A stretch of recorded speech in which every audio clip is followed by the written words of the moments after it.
Malinis at tapat na pamamahala ng gobyerno ang nais ni Pastor Apollo C. Quiboloy na maranasan ng mga Pilipino. Upang makamit yan, isa sa pangunahing susugpuin ng buting pastor ang tanikalang gumagapos at pumipigil sa pag-unlad ng Pilipinas. At yun ay ang korupsyon. Paano nga ba ito gagawin ni Pastor Apollo? Ating alamin sa balitang ihahatid ni Hannah Jane Sancho.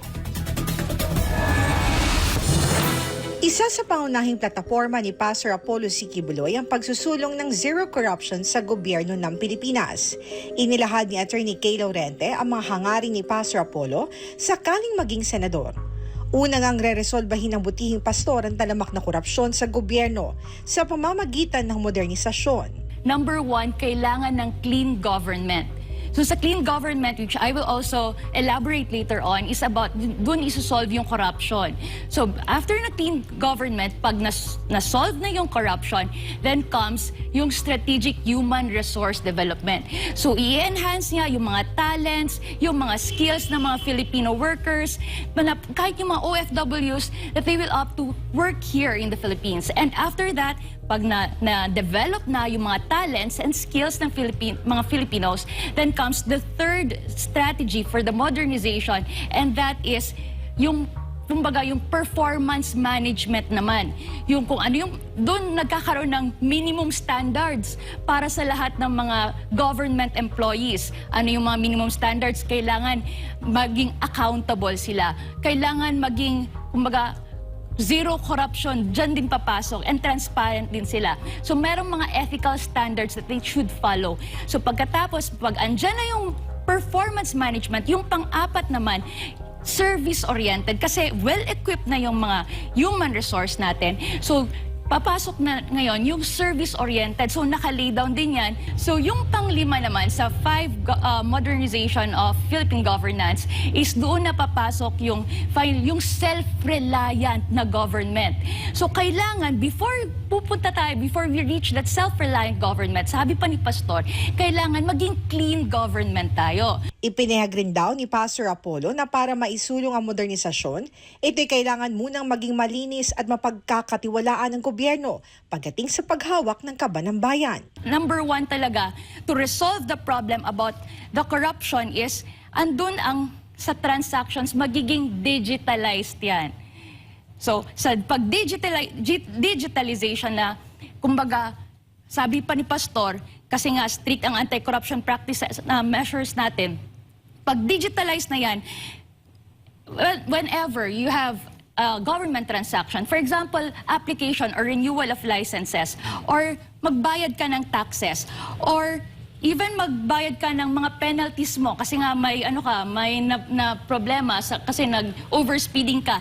Lahat yan digitalize. So hindi na dadaan sa tao yung pera. Diretso siya sa kaban ng bayan. That is how you prevent also corruption.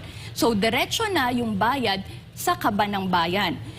Nais ding tanggalin ni Pastor Apollo ang liquidation by certification at palitan ng liquidation by receipt, kung saan hahanapan na resibo ang bawat politiko sa gobyerno.